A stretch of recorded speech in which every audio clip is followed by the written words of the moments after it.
সংসার সুখের হয় রমণীর গুণে। এ কথাটা আসলে কতটা যৌক্তিক আমি জানি না, কিন্তু আমার মনে হয় সংসার সুখের হতে হলে নারী পুরুষ দুজনকেই সমান তালে তাল মিলাতে হয়, সমানভাবে স্যাক্রিফাইস করে সংসারটাকে টিকাতে হয়। আসসালামু আলাইকুম বন্ধুরা, সবাই কেমন আছেন? আশা করছি সবাই খুব ভালো আছেন, সুস্থ আছেন। যে যেখানেই থাকেন ভালো থাকেন। কে কোথায় থেকে দেখছেন অবশ্যই কমেন্ট করে জানাবেন। ভিডিওর শুরুতেই দেখে বুঝতে পারছেন আজকে আমি কী ধরনের রেসিপি নিয়ে এসেছি। হ্যাঁ, ঠিক বুঝতে পেরেছেন, আমি পুঁই শাকের বিচি বা পুঁই শাকের বীজের একটা রেসিপি নিয়ে এসেছি। দেখতে পাচ্ছেন আমি পেঁয়াজ কুচি, কাঁচামরিচ কুচি ভেজে নিয়ে এখানে কিছু জিরা এবং ডালের ফোড়ন, যেটাকে পাঁচ ফোড়ন বলে, এগুলো দিয়ে ভেজে নেওয়ার পরে শাকটা আমি দিয়ে নিয়েছি। এটা আমি কিছু শাক পাতা নিয়েছি, কিছু বিচি নিয়েছি, আবার সাথে কিছু কিছু মানে দুইটা মাঝারি সাইজের নতুন আলু কেটে নিয়েছি। শুধু পুঁই শাকের বিচি রান্না করলে খুব একটা ভালো লাগে না, এর সাথে আলু মিক্সড করলে আর একটু মজা লাগে। এখানে দেখতে পাচ্ছেন আমি নুন হলুদ সব কিছু দিয়েছি, এবং এখানে আমি আরেকটা বিশেষ জিনিস দিয়েছি, সেটা হলো সরিষা বাটা দিয়েছি। সরিষা বাটা দিলে যে কোনো রান্নায় মজাটা একটু বেশি হয়। রান্নাটা একটু লালচে ভাব নিয়ে আসার জন্য আমি এখানে কিছু মরিচের গুঁড়ো অ্যাড করলাম। দেখতে পাচ্ছেন এখানে আমি কোনো পানি অ্যাড করছিলাম না। কিছুক্ষণ জাল করার পর শাক থেকেই পানি বের হয়েছে। এই পানিতে আলু এবং বিচিগুলো সিদ্ধ হয়ে যাবে। তো এই পর্যায়ে বলে রাখি, আপনারা যারা আমার চ্যানেলে নতুন তারা প্লিজ আমার চ্যানেলটি সাবস্ক্রাইব করবেন, পাশে থাকা বেল বাটনে ক্লিক করবেন, যাতে সবার আগে আমার ভিডিও আপনার কাছে পৌঁছে যায়। ভিডিওটি যদি ভালো লেগে থাকে তাহলে পুরোটা ওয়াচ করবেন এবং আমাকে এগিয়ে যেতে সাহায্য করবেন। তো দেখতে পাচ্ছেন ভিডিওতে খুব সুন্দরভাবে দেখাতে পারতেছি। ইনশাল্লাহ আগামীতে আরও এগিয়ে যাব যদি আপনারা পাশে থাকেন। দেখুন নেতিয়ে গেছে শাকগুলো বা বিচিগুলো, বা শাক থেকে যে পানি বেরিয়ে এসেছিলো সেই পানিগুলো শুকিয়ে গেছে। এরপর যে আমি তেল দিয়ে নিলাম। তেল দিয়ে নেওয়ার পর এইভাবে নাড়াচাড়া করব। কিছুক্ষণ নাড়াচাড়া করার পর একটু লালচে ভাব আসবে, তখনই বুঝতে হবে যে এটা খাওয়ার যোগ্য হয়েছে। খুব বেশি ভাজলে বা খুব কম ভাজলে খেতে ভালো লাগবে না, মাঝারিভাবে ভাজতে হবে। দেখতে পাচ্ছেন এটা ভাজা হয়ে গেছে।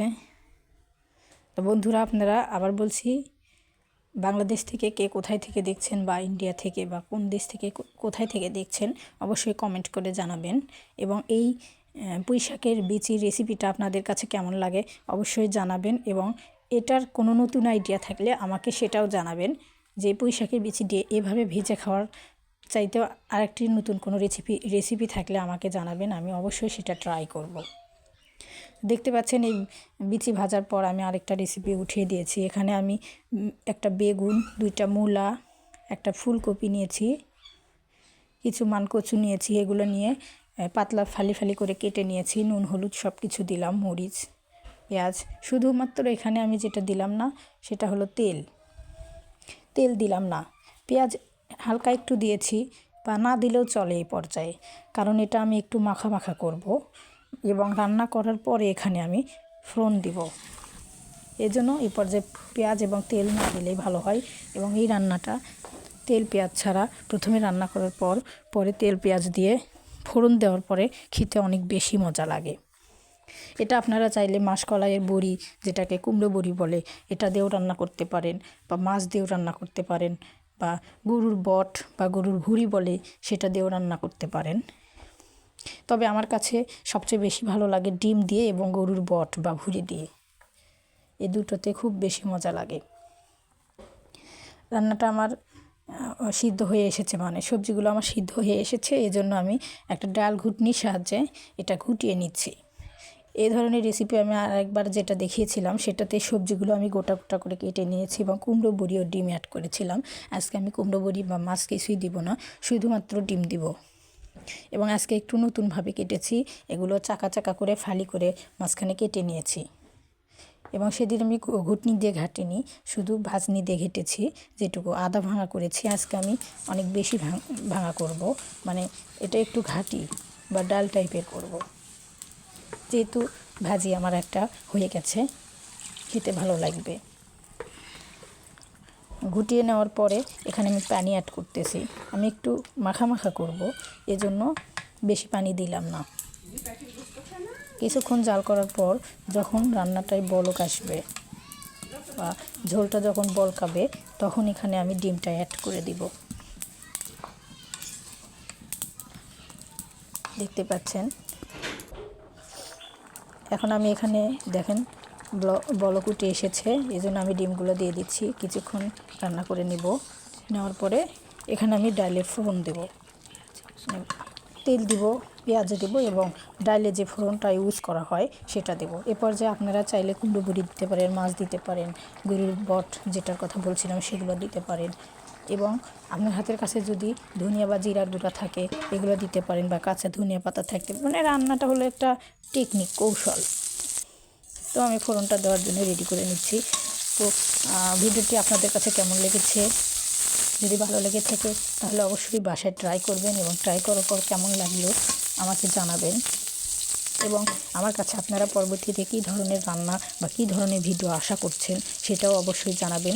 আমি আমার সাধ্যের মধ্যে অবশ্যই চেষ্টা করব আপনাদের ভালো লাগবে এমন ভিডিও নিয়ে আসার জন্য।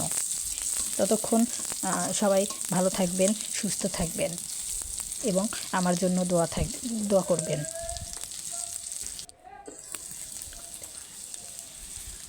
দেখুন পেঁয়াজটা হয়ে এসেছে, এখন আমি ডালটা এখানে ঢেলে দিব। এভাবে কিছুক্ষণ নেড়ে চেড়ে নেব। এ পর্যায়ে আমি চুলার জালটা বন্ধ করে দিব। দেখুন আমি জালটা বন্ধ করে দিয়েছি, রান্নাটা আমার হয়ে গিয়েছে। এখন আমি এগুলো ঘরে নিয়ে যাব বা রুমে নিয়ে যাব আমাদের খাওয়ার জন্য।